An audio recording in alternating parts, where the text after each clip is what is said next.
Que você acha, Rick, da gente conversar sobre crises em tempos de crises? Ideia maravilhosa, Cris. Mal posso esperar para ter essa conversa. Rick, será que não é muita audácia da nossa parte? Talvez seja, mas acho que podemos ousar.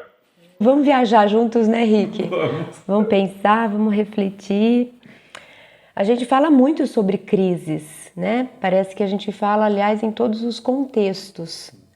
A gente usa essa palavra com muito mais frequência, talvez, do que até que a gente queria. Não sei se a gente dá mais ênfase a ela ou se de fato ela faz tão parte assim da nossa vida. Porque vira e volta eu me vejo ouvindo ou falando a respeito de algum tipo de crise.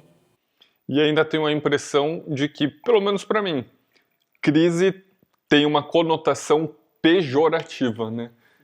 Normalmente, quando a gente está falando de crise, a gente já tenta fugir, já traz um sentimento ruim, preocupação. É como se alguma coisa tivesse dado errado. Eu sinto que crise, no senso comum, soa como e não era por aí. É como se não fosse um caminho natural. Alguma coisa deu errado, alguém falhou, não era para ter acontecido desse jeito, foi mal. E aí a gente precisa voltar para trás para encontrar o caminho certo. Me parece que crise passa bastante essa imagem. Erramos, não era para ser assim, que pena, não era para ser, não é natural. Vamos voltar, vamos resgatar e vamos recomeçar para ver se agora a gente acerta. Não é? Não é assim que a gente costuma falar sobre crise? É bem assim, e eu ainda digo mais, Cris, eu ainda acho que esse já é uma visão mais saudável, porque eu também vivencio muito de quando a gente fala de crise, na verdade ainda só gerar uma ansiedade do futuro, né? Antes ainda da gente conseguir pensar em vamos voltar para trás, vamos ver se dá para mudar, na verdade a gente fala de crise e já só acarreta a preocupação de como vai ser o futuro. Quando você falou, vamos falar de crise, eu comecei a pensar quais são as principais crises que eu mais ouço falar. A primeira associação à crise que vem na minha cabeça é crise financeira.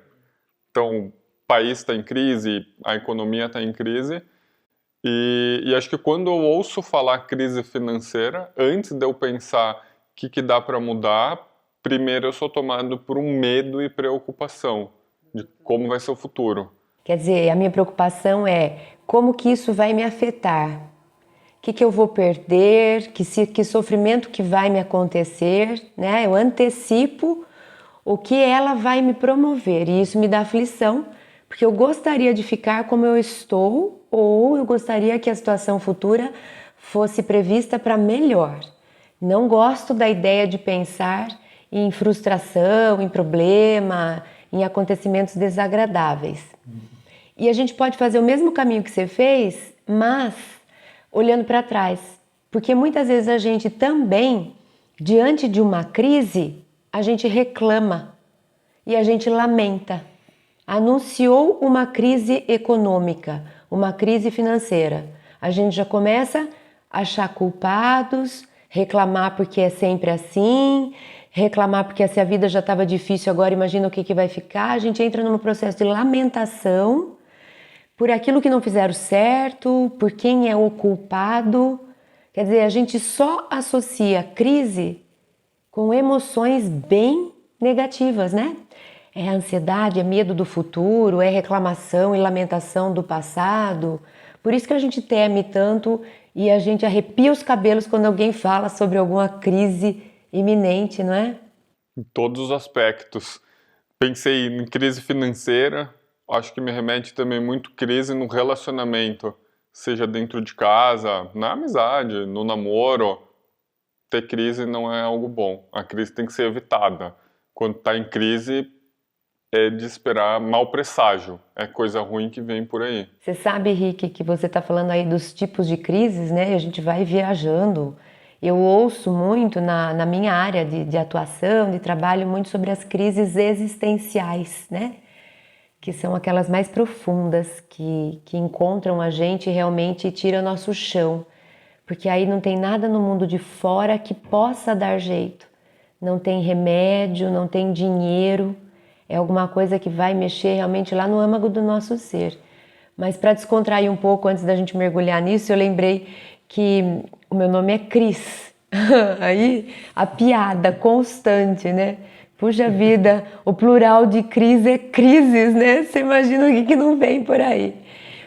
E talvez por isso é que eu tenha me interessado para entender essa origem, né? Por que Cris, Tiane, o que Cris tem a ver com crise, né? E para me defender e defendendo um pouquinho a própria crise, já para amenizar um pouco nossa conversa, a origem dessa palavra, porque é interessante isso, Rick, a gente se perde muito no contexto da evolução. E a gente fica muito raso em muitas coisas. As palavras lá, quando elas foram criadas, elas muitas vezes tinham significado muito mais profundos. E a própria palavra crise, que vem ou do sânscrito, kir ou kri, ou do grego, crisis, as duas remetem à purificação. Nossa, Cris. Transformação, processo de lapidação. É como se você, quando uma crise estivesse aparecendo, a certeza é que você teria algo renascendo, renovando, purificando. Olha que interessante, como inverte totalmente a nossa conversa. Que interessante e que bonito. Bonito, poético até, Muito né? poético, achei muito poético. A gente, quando vai por esse caminho e começa a estudar a crise como oportunidade de transformação, a gente termina falando assim, meu Deus, eu não vejo a hora que uma crise apareça, porque é uma porta que chega. Só que a gente precisa desenvolver esse olhar que enxerga a porta que chega. Porque a gente até enxerga a porta, a crise chega, é uma porta que apareceu na minha frente. Mas aí o que a gente faz? A gente olha, a porta é feia, a porta é grande, a porta é pequena, a porta é desconhecida. Ué, mas é uma porta? Que porta é essa? O que tem do outro lado? Será que eu não vou gostar? Por que a gente aposta? Porque tem muito de interpretação. A crise, às vezes, ela chega, eu não sei o que vai acontecer com ela. E a gente aposta sempre no ruim. Sempre vai ficar pior, a gente acha, não é? Eu já pensei muito sobre isso, Cris. Eu tenho a impressão de que o lado ruim da crise, na verdade, é a nossa reação à crise. Então, partindo da ideia de que a crise, ela primeiro surge fora da gente, então é um estímulo que faz a gente perceber a crise. A crise econômica, ela está tendo lá no país. Mas se você parar para pensar, né, eu não entendo tanto de finanças, mas imagino que fatores econômicos. O que traz o desespero e o medo dentro de mim é como eu reajo mediante aquele fato. Me parece muito mais, até gostaria que você me ajudasse a entender isso, de que o lado ruim da crise é quase que a nossa reação ao mundo. Não necessariamente a crise em si é algo ruim. Ela me parece ter muito mais a ver com o que você falou, transformação, do que propriamente é algo ruim. É bem por aí, Rick. No meu entendimento é muito parecido com o seu. Não só na crise, mas tudo aquilo que nos acontece, ele vai ser para a gente benéfico ou maléfico de acordo com a forma como eu reajo àquilo. Eu posso ganhar na loteria e isso ser a grande motivação de transformação para melhor da minha vida, como a gente sabe de casos de pessoas que acabaram a partir dali trilhando um caminho que levou a pessoa à morte. A morte porque foi assassinado, ou porque perdeu o sentido de vida, ou porque se enrolou em vícios que antes não tinha oportunidade de desenvolver. Então a coisa em si que nos acontece, ela sempre pode ser enxergada como uma oportunidade de transformação, de aprendizagem, de crescimento, como a gente, a partir da forma como a gente olha para ela, a gente pode enxergar e reagir a ela de uma forma negativa. E isso vai nos fazer mal. Então, olhando por esse ponto de vista que você traz, pensando na reação à crise, a gente pode raciocinar e filosofar até perguntando qual que é a diferença de uma crise e de uma conquista na nossa vida. Eu me arrisco a dizer que a única diferença é o nosso ego gostando ou não gostando. A conquista, o ego fica felizinho, vou ganhar aplauso, vou ser reconhecido, vou ter um benefício financeiro.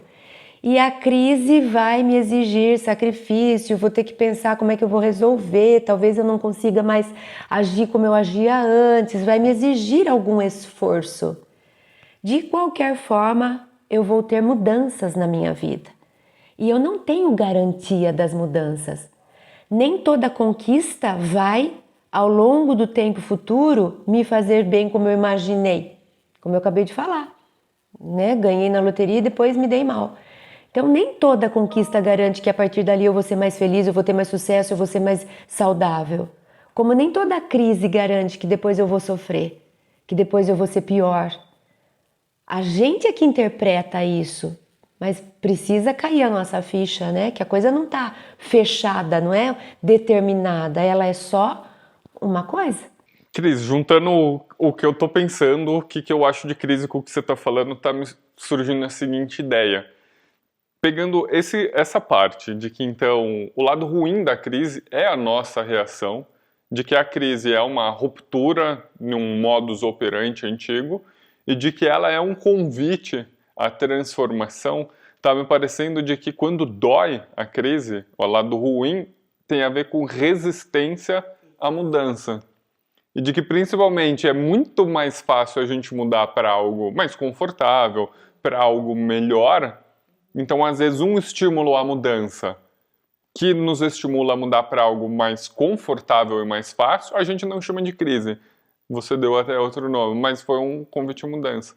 Mas aquela ruptura que nos convida a mudar algo que é desconfortável, que exige muito esforço, aí eu tendo a ter uma reação dolorosa. E aí que eu tendo a achar que é a crise em si que é ruim. Mas, na verdade, pode estar sendo a minha dificuldade de me adaptar, a minha inflexibilidade a me reinventar, a minha maneira de não querer mudar o modo de operar e de criar um novo ser, um novo eu.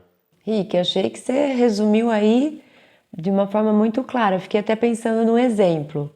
Então vamos supor que eu chegue para você e diga assim: Rick, a partir de amanhã eu vou modificar a sua alimentação. Eu imagino, Rick, que você... Como é que você está reagindo com essa fala minha? Eu vou modificar a sua alimentação. Você gostou dessa notícia ou não?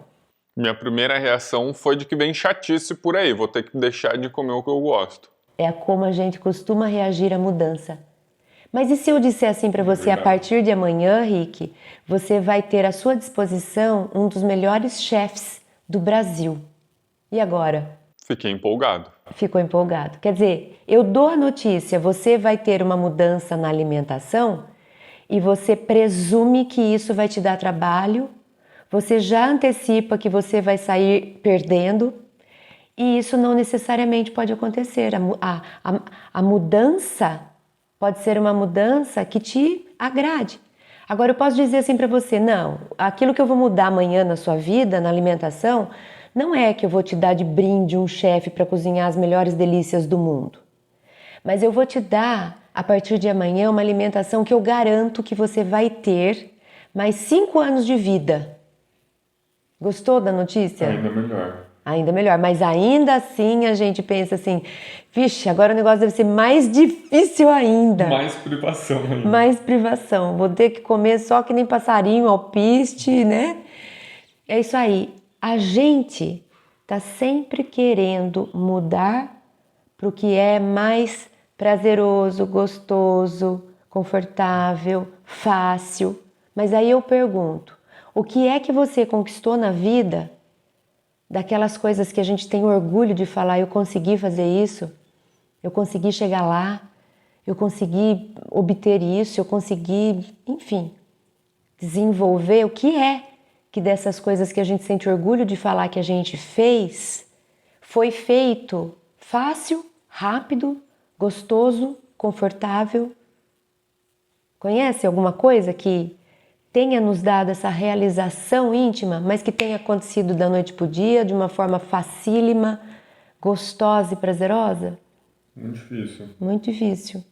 Então, por que a gente teima até hoje em querer crescer, aprender, ser melhor, desenvolver, mas fica de mau humor quando existe um convite de um certo sacrifício para chegar lá? Porque a crise vai sempre gerar um sacrifício.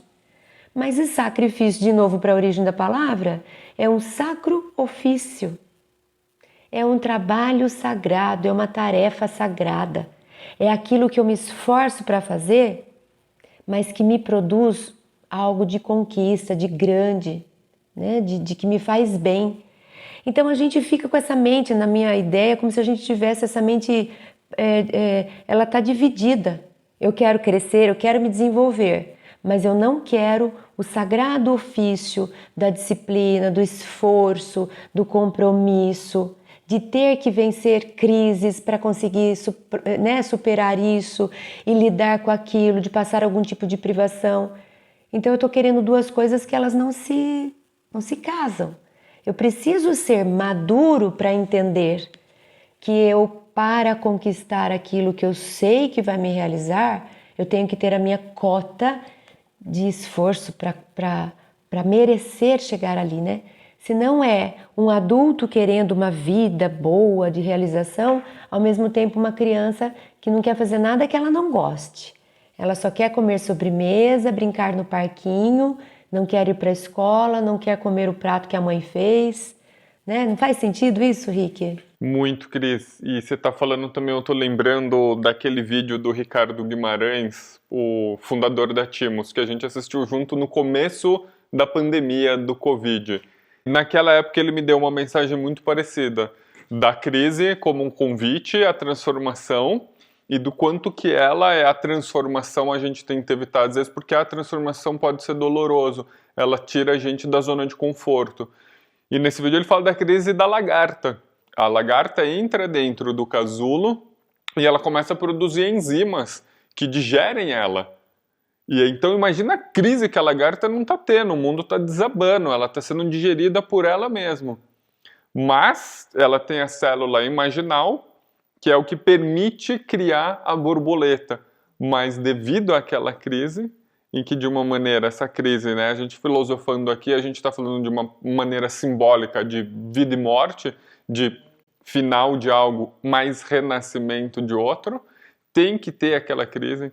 A lagarta tem que morrer simbolicamente, tem que ter a destruição, deve ser um tremendo desconforto para a lagarta aquilo tudo, mas é isso que permite a nascer a borboleta, ela deixar de rastejar e ela ter asa, e ela poder voar.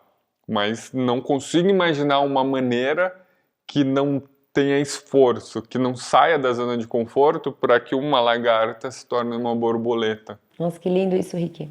Eu lembrei até daquela historinha, né, daquele conto oriental que diz que um homem que sabe tudo chegou e observou uma lagarta começando a dar os sinais de que, aliás, um casulo começando a dar sinais de que uma borboleta sairia dele. E aí ele ficou com dó daquela crise, porque olha que esforço, judiação, e ele vai lá e rompe. E a borboleta não voa, porque a borboleta precisaria daquele esforço para sair do casulo, para desenvolver a sua força de poder criar as asas possíveis para voar, né? Então, quando a gente tenta se livrar das crises, a gente também perde grandes oportunidades de sair maior. Quando a gente quer atalhos, né? A gente busca atalhos para resolver problemas, a gente também não passa por períodos ou por trajetos que nos ensinariam. Então, se eu tenho um caminho que é longo, esse caminho longo também tem mais experiência. Ele me oferece mais condição de crescer. Agora, se eu corto o caminho, automaticamente eu corto a oportunidade que eu teria passando por aqueles lugares que eu já não passo mais. E olha que interessante, você traz esse exemplo, né? Do casulo. O nome científico que também é dado é crisálida. Uau! Crisálida é o mesmo prefixo, crise. A crisálida chama crisálida porque ela oferece uma grande crise. É uma crise de morte, de destruição. aquele ser que estava ali é como se ele quase mudasse de categoria. É como se a gente entrasse num casulo e não saísse mais ser humano dali. Tenta imaginar o que é isso. Aliás, existe uma parte da nossa vida que a gente faz isso, né? Quando a gente encontra a morte. É a nossa forma também, para aqueles que acreditamos na vida após a morte, de fazermos a grande transformação que a gente pode ter na vida. Então a gente falando assim, ressignificando a crise, mostrando o lado bom da crise, o convite à transformação, à reinvenção, também fico com um pouco de medo da gente estar idealizando, da gente estar falando, podemos falar então, toda crise é boa? Toda crise é um convite à transformação boa ou também tem crise que de fato é ruim e de que é algo desastroso para a vida? Ô Rick, eu volto naquela ideia nossa que a gente já falou, e eu lembrei daquele trecho do desenho animado Kung Fu Panda, quando aqueles dois mestres, tem um que é um mestre tartaruga, que é o maior mestre, e tem o outro que é o mestre, que é um tipo de um guaxinim. E eles estão no alto de uma pedra, é linda aquela cena. Tem uma árvore e eles têm uma cena ali, então os dois estão se encontrando. O mestre guaxinim havia sido um aprendiz do grande mestre tartaruga. E ele vem para se consultar, porque uma grande crise estava acontecendo, que era o maior vilão de todos os tempos havia escapado. Era o vilão que o mestre tartaruga um dia tinha conseguido aprisionar. Então não tinha como ter uma crise maior, porque ele iria destruir o reino e tudo estaria perdido. E ele então vai se consultar com o seu mestre. E chega afoito e fala: mestre, mestre, eu trago más notícias. E aí o mestre tartaruga fala assim: calma, né? Bem, de uma forma bem calma, calma. Não existem más notícias. Não existem nem boas notícias. Existem notícias. Então ele mostra pra gente que qualquer acontecimento da nossa vida, ele pode ser interpretado por nós como algo ruim ou como algo bom. E conforme eu interpretar, eu vou reagir. Se eu enxergar que aquilo é ruim, o que eu vou querer fazer? Eu vou querer jogar no colo do outro, eu vou querer escapar, eu vou querer chamar alguém para resolver, eu vou brigar, eu vou me sentir coitado, eu resisto. E aí onde é que eu chego? A gente sabe que esse não é o melhor caminho. Agora, se eu interpreto aquilo como algo que pode me acrescentar, que pode me ensinar, ainda que seja desafiador, ainda que seja difícil, ainda que seja desprazeroso, mas que eu sou capaz de vencer, como a jornada heróica, né? Como a jornada do herói, e eu arregaço as mangas e eu vou, não tem como a gente não sair mais desenvolvido. Não tem como a gente não saber mais, não aprender mais, não enxergar mais, não ter outras experiências. Alguma coisa de transformação e de purificação vai acontecer. Então depende muito mais da nossa leitura, interpretação e postura e reação, como você disse, diante daquilo que acontece na nossa vida, do que da coisa em si. A gente sabe disso. O meu sogro, que foi um grande empresário, um dos maiores empresários brasileiros, uma das frases dele que ele deixa de herança para a gente, intelectual, cultural, é: em época de crise é que se cresce. Olha que bonito isso. E ele aplicou isso na vida dele. Nas épocas de grandes crises é que a gente deve crescer. E ele olhava para a crise assim. Então, certamente ele tinha medo, certamente ele tinha aflição, certamente ele tinha insegurança e ele não sabia o resultado. Mas ele se prontificava, é como se ele falasse: a crise chegou, então agora eu pego a minha armadura de guerreiro, porque agora eu vou para a guerra e vou sair vencedor. Porque se você conseguir passar por ela, não tem como você não ser maior no sentido interno depois de ter superado. Então, acho que não vale a pena a gente conversar a respeito de quais crises que são reais ou não são reais. Vai depender sempre da sua postura diante dela. Elas existem. Até Jesus falou: no mundo tereis aflições. É impossível a gente não experimentar algum tipo de crise na nossa vida. Agora, quando nós passarmos por ela depois de alguns anos e voltarmos para contar o que aconteceu, a nossa narrativa a respeito daquilo vai contar muito sobre como nós éramos. Vai contar muito sobre como nós nos posicionamos, menos do que aconteceu. Porque muitas crises vão ser vivenciadas identicamente, ou melhor, a mesma crise vai ser vivenciada por muitas pessoas. A crise da pandemia, todo mundo está nela. Mas se você sai para conversar, cada um está experimentando ela de um jeito. Então a crise, quem faz ou deixa de fazer, ou aumenta ou diminui, ou usa para crescer ou para reclamar, é a gente. Está sempre dentro da gente a história, como ela é, né? Inspirador, Cris, muito legal. E a sensação que está me dando, conforme você está explicando, é de quase que a crise é um mecanismo de defesa, um mecanismo protetivo.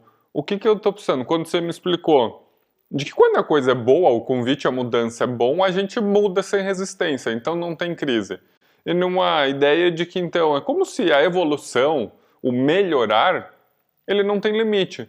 Eu posso ir melhorando a cada dia eternamente. Não vai ter uma crise porque eu estou muito melhor do que eu era ontem. Só que me parece, então, mas que talvez o erro ou o caminho errado, se é que a gente pode dizer errado, ele tem um mecanismo de freio e de proteção, que é a crise. E de que, então, ele vem para nos convidar a corrigir isso que a gente está falando, se transformar, reinventar. Então, começo até a ver a crise como uma coisa boa, como um alerta, seja lá de como a gente acreditar do universo, de nós mesmos, do meu eu superior, de Deus, é um alerta para alguma coisa que pode ser feita de uma maneira melhor. É um convite mesmo à transformação. Eu concordo plenamente, Rick. Como se fosse uma espécie de um termômetro, ou de um balizador, ou de uma bússola, que nos alerta, né? Olha, menos isso. E pode prestar atenção, realmente, a crise ela não vem, como você disse, enviada por algum ser celestial, ou nem como punição.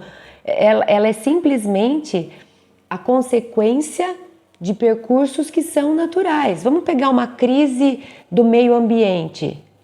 A crise do meio ambiente é um processo natural, ou da própria natureza, que é cíclica e que precisa do nascer, crescer, morrer, ou de uma interferência do homem, que foi lá e acabou mexendo, né, no painel de controle, desequilibrou e aquilo reagiu. Então, é um processo natural, não é uma escolha nossa. A vida é assim, a natureza é assim. E essas que a gente chama de crises, elas são os momentos em que a natureza, a vida, como a gente queira chamar, tenta se recolocar, criando uma nova ordem. É como se ela falasse, agora precisa parar isso, precisamos começar mais aquilo, isso aqui já exagerou, isso aqui que vocês usaram esgotou, acabou, agora vamos ter que arranjar uma outra forma de ter, porque aquilo já não tem mais. É sempre um resultado natural de um percurso que a gente correu. A gente seguiu um percurso, aquilo vai nos levar para algum momento, tudo tem fim, tem limite, é cíclico, a natureza é cíclica. Então é simplesmente uma das etapas da vida. É o termômetro, é aquilo que eu disse, é como se algo estivesse falando assim, pronto, olha, aqui está o resultado do que vocês fizeram até agora. O que vocês querem fazer? Vamos começar uma nova coisa, vamos reformar isso que existe, vamos enfrentar. Não dá pra gente pensar uma coisa que vai durar para sempre, aquilo vai ter um fim. E como você falou, crise nada mais é também do que o término de algo, de uma era, de uma cultura, de algo que tenha existido, até da saúde. Mas é também sempre um convite para uma nova fase que vai se iniciar, diferente da anterior. Eu tinha mais saúde, hoje eu não tenho. E agora? Agora eu vou viver com essa menos saúde que eu vou ter. Não vou poder correr tanto como eu corria, porque o meu joelho, seja o que for, tudo bem. Qual vida eu vou poder ter? Então a crise ela traz esse diálogo. Ela vem com essas perguntas e ela joga. Como é que você vai lidar agora? Não vai mais dar para ser como era antes. Você vai ser criança que fala, então não brinco mais, se eu não posso fazer o que eu fazia antes, não quero mais viver? Ou você vai ser o adulto resiliente que vai falar, então tá bom, crise. Se eu já não posso mais ter aquilo que eu tinha, o que eu posso ter? Porque sempre vai ter. Sempre tem uma continuidade. Pode não ser confortável como eu gostaria, mas alguma continuidade sempre vai ter possibilidade de existir. Por isso que eu disse que é um pouco de maturidade a forma como a gente lida com as crises. E Cris, começa a ter um questionamento bem extremo. Então, seguindo essa filosofia, essa maneira de ver a crise como agente transformador, então a crise no relacionamento pode vir como um convite ao relacionamento se reinventar. A crise econômica pode vir para me ensinar melhor planejamento financeiro, um preparo. E você até já falou, a crise na saúde, ela vai ser um convite a um novo estilo de vida. Mas e se a gente pegar crises que realmente trazem um término de uma vida? Então vamos pegar um caso extremo. Se eu tiver uma crise de saúde, uma doença terminal, de que fatalmente eu vou morrer, vai ter um término. Nessa circunstância extrema de crise que a gente está falando, então, ao que a gente poderia recorrer? Como a gente poderia tentar olhar? Aí não estamos mais falando da morte simbólica, estamos falando da morte mesmo da pessoa. Como a gente poderia olhar essa crise com esse olhar de uma transformação, de um convite à reinvenção? Olha, Rick, aí a gente vai entrar numa área em que vai depender, tudo acho que depende, né? Mas aí a gente vai depender bastante dos conteúdos pessoais de quem passa por essa crise. É aí que a gente vai saber se aquilo que a pessoa, ao longo do tempo que viveu, ela desenvolveu internamente recursos para poder lidar com isso ou não. Então nós vamos ver todos os possíveis casos acontecerem. É interessante porque, por exemplo, na psicologia junguiana, o próprio Jung, na psicologia analítica, Jung, ele traz isso de uma maneira natural. Porque ele fala que a primeira metade da vida a gente está aprendendo a viver e a segunda metade da vida a gente está aprendendo a morrer. Então ele aborda isso de uma maneira natural. E ele diz o quê? Que nessa segunda, se for uma morte natural, vamos pensar que a pessoa fez a vida que naturalmente a gente imagina que as pessoas tenham, né?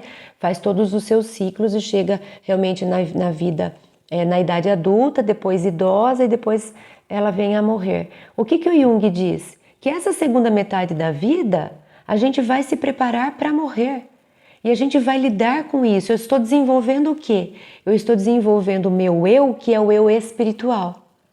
Então, na primeira metade da vida, eu estimulo o desenvolvimento do ego, que é esse ser de hoje que vai correr atrás da vida, que vai comprar sua casa, que vai querer ser feliz no seu trabalho, que vai formar família, que vai ajudar o mundo, que vai ser útil.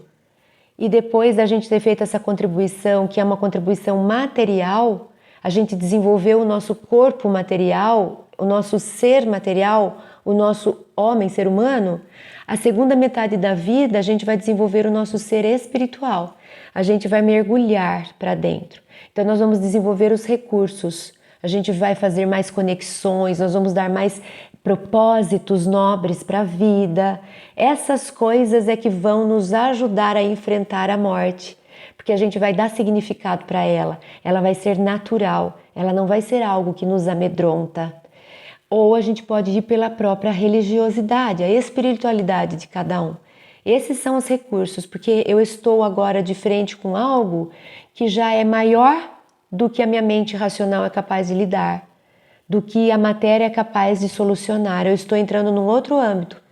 Então eu preciso estar preparada de acordo com os instrumentos deste outro âmbito, que são os recursos internos, que a religião trabalha, que a terapia trabalha, que o autoconhecimento, as meditações, as técnicas de mergulhar para dentro. É ali que eu vou desenvolver os recursos para poder lidar com essa grande e última crise, que é a morte física, né, propriamente dita. Então, menos importante é a gente falar da crise por ela mesma, mas é de como eu estou me preparando para enfrentar as crises que eu vou ter. E essa preparação passa por esse desenvolvimento pessoal. E Cris, teve uma vez também que você me contou uma visão da adolescência como uma crise. Rick, a gente pode falar das fases do desenvolvimento humano pela psicologia, né? Então, não só na adolescência. Toda vez que a gente muda de fase, tem grandes fases, a gente muda de fase toda hora, na verdade, né? Cada dia que a gente acorda, a gente mudou, a gente já não é mais a mesma pessoa. Mas a gente tem grandes fases. Então basta a gente observar o quanto é difícil para uma criança entrar na adolescência. Ela já não se reconhece mais corporalmente. Se ela não tiver um amparo que mostre para ela a naturalidade daquilo, ela pode desenvolver conflitos, porque ela vê o corpo se modificando. E a sensação que a gente tem quando a gente percebe que um novo está na iminência de acontecer, uma das coisas naturais da gente reagir é olhar o que vai perder. Então, por isso que a gente chama de crises. Tem a crise da criança que passa para a adolescência, porque ela vai perder o colo da mãe. Eu me lembro quando eu percebi que eu já não cabia mais no colo da minha mãe, eu insistia. Então, nós vamos perder, a gente vai perder a inocência, a gente vai perder a brincadeira, o lúdico. Então, mesmo que não precisa de ninguém chegar para a gente e falar assim, olha criança, você está entrando na pré-adolescência agora, ninguém precisa falar. Eu sei, eu sinto aproximar essa nova fase. E ela me faz olhar para aquilo que não vai mais ser. Então é difícil para a criança entrar na adolescência. É difícil para o adolescente sair da adolescência. É difícil para ele entender o que é adolescência. E quando ele está se acostumando com essas novidades, né, esses hormônios, esses pensamentos, esse corpo grande, e aí ele olha e alguém começa a sinalizar, está na hora de ter mais responsabilidade. E ele ainda não é aquela pessoa que já está lá, empregada, que já está bem madura, vivendo a vida. Então ele se vê entrando para o mundo adulto sem ter ainda os recursos já prontos. Imagina a crise que você tem.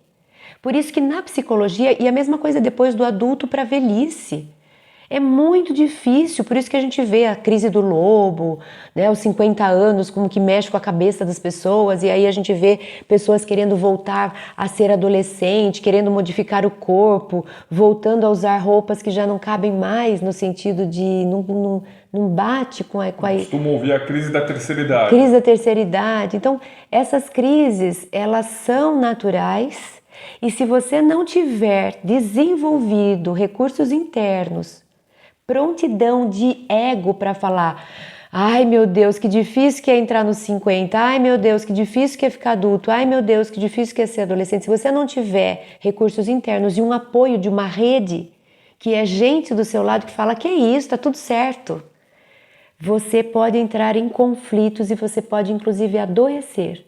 Então por isso que é tão importante o olhar para o desenvolvimento interno do ser humano.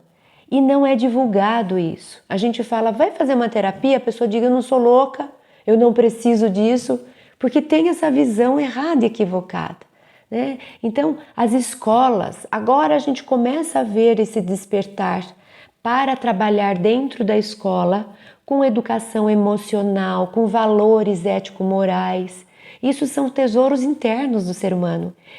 E é desenvolver esses tesouros, esses recursos internos, que isso vai me ajudar a olhar para a crise e falar, meu Deus, eu não estou entendendo o que está acontecendo, mas eu estou perdendo quem eu era. Quem será que eu vou vir a ser?